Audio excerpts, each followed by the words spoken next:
everybody. So we didn't give you an anchor chart to find the area and perimeter. So we just wanted to make a quick video to show you how to find the area of a rectilinear figure. And parents, that just means a weird shape that doesn't exactly make a square or a rectangle. It's just got different pieces sticking out, and we have to do something special to be able to find that area. So kids, if you're listening, plug your ears for a second. On the answer key that we sent home, we had some steps to help remind you of what we need to do to find the area of this. So we're going to work through these steps together. So the first thing, step one, is to divide this irregular or rectilinear figure into sections. So our job is to create rectangles because we can find the area of just a plain rectangle by itself. So you can divide however you want to. You could divide across these spots and make a long one and then two smaller ones, or we could divide up. It doesn't matter. I'm going to divide this way and make my 3 rectangles this way. Usually our goal is to only make 2 rectangles, but in this case we can't do that because if we left out one of these lines, we would have like an upside down L kind of, and that's still, we can't find the area of that. So we divide it into 3 separate rectangles. And then our step 2 is find the missing lengths and widths. I have to know the length and the width of each of my 3 rectangles, or I can't find the area. So we're going to check it out. If I start over here with this one, I have the width. I know the width is 32. I know the length is 25. So that one's good. I can find the area of that one. When I get to this one though, I know it tells me 54 centimeters, but that's all the way across the top of this line. Do I need that measurement to find the area of this rectangle? No, I don't, because that 54 includes all of this space too, and we don't need that. So I'm just going to cross that out so I don't confuse myself for now. But I do know that the length is 17. But do I know this piece right here? I do not.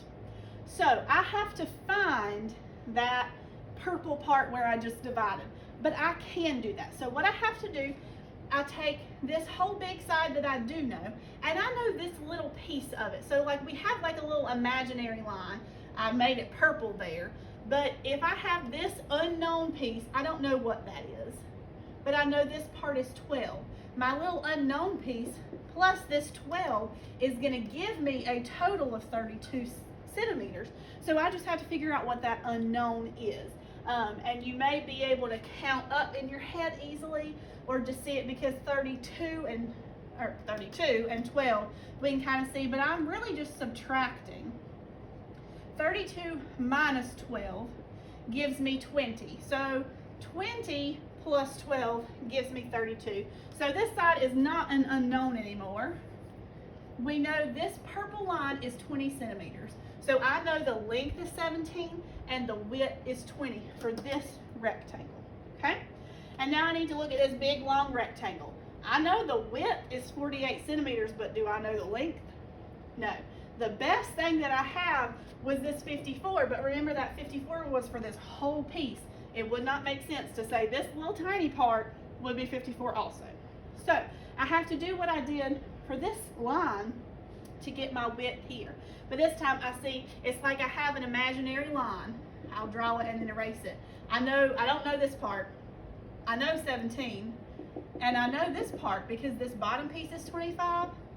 So when I just slide it up a little, that piece is also 25. I'm just looking for this missing, my little imaginary line that I pulled up to the top. So I know that 54 is equal to 17 plus 25 plus something. So what I'll do is I'll add together my 17 plus 25. 7 plus 5 is 12. I'll carry my 10. 1 plus 1 is 2. 2 plus 2 is 4. So now that gives me 42 plus something is going to give me that 54. Again, you might be able to count on and figure that out in your head, but if you need to write it down, just do a quick little subtraction. 4 minus 2 is 2, and 5 minus 4 is 1. So this little imaginary line that we created to show the 54 is the same as this line down here, 12 centimeters. Okay, so I'm going to get rid of our little imaginary lines now. Since they were imaginary anyway, we don't need them anymore. All right, so we have completed step 2. We know the length and the width of each of our rectangles. So now we have to find the area of each section. Okay, so go back to our length and our width. We have 25 by 32 rectangle. So I'm going to do 25 times 32 because area is equal to length times width. I'm going to do 17 times 20 in this one because that's my length and my width. And then over here, I'm going to do 48 times 12. All right, so we got to do a little math work here. We're going to do our area model to solve this. And I'm going to go through that quickly. If you need help with the area model, you let me or Miss Vic know, and we can work with you a little more with the area model. Okay, so what I'm doing, I'm splitting those numbers by place value into expanded form, 20 plus 5 and 30 plus 2. Remember, what is on the left is on the right, and what's on the top is on the bottom. So whatever's touching the outside of that box is what you're multiplying. So I'm doing 20 times 30, I'm doing 5 times 30, I'm doing 2 times 20, and I'm doing 5 times 2. And I hope as I'm filling these out, you're thinking, oh yeah, that's right in my head, and you can multiply with me even though I'm going a little fast. So 20 times 30, I know 2 times 3 is 6, and then I have 2 zeros that I need to add to get 600. 5 times 30, I can do 5 times 3 is 15, add 1 0. I have 20 times 2, which you might be able to do without the zero trick, but 2 times 2 is 4, add 1 0, and then 5 times 2 is 10. And now I'm going to add those numbers together, and I bet you can add them quick, just like I'm about to. I see 40 and 10, I know that's going to give me 50. If I take that 50 and add it up here, that already together gives me 200. 200 plus 600 is 800. So my area is 800 centimeters squared for that box. And I'm going to move over here to this middle one. We're going to do 17 times 20. We can do the zero trick here. If I do, it's like, think like distributive property almost here. If I do 17 times 2, I might not just know 17 times 2, but I can do quick addition, do repeated addition there, or do 17 times 2 this way. 7 times 2 is 14. 1 times 2 is 2 plus 1 is 3. That would be faster than trying to do the whole area model when you're going to be multiplying times 0 a bunch of times.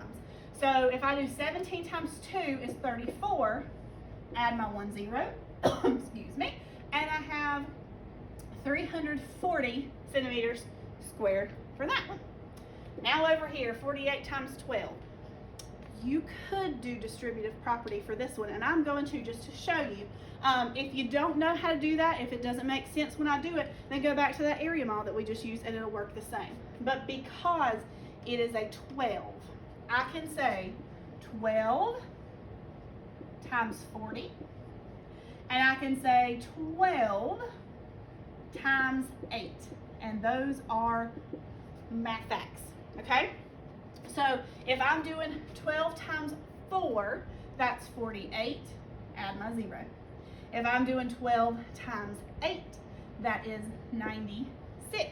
And then all I have to do is 480 plus 96, and to me that makes it a lot faster than doing that area model if you know your 12s. If you're not so good at those 12s, then you might need to do the area model. It would be a little easier. Oh, I do not want to multiply. I want to add.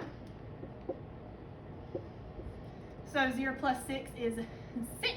8 plus 9 is 17. Carry my 100. 1 plus 4 is 5. So the area of this rectangle is 576 centimeters squared. And I don't know about you, but that was a lot of work. But we got it. So we did our step 3. We found the area of each section.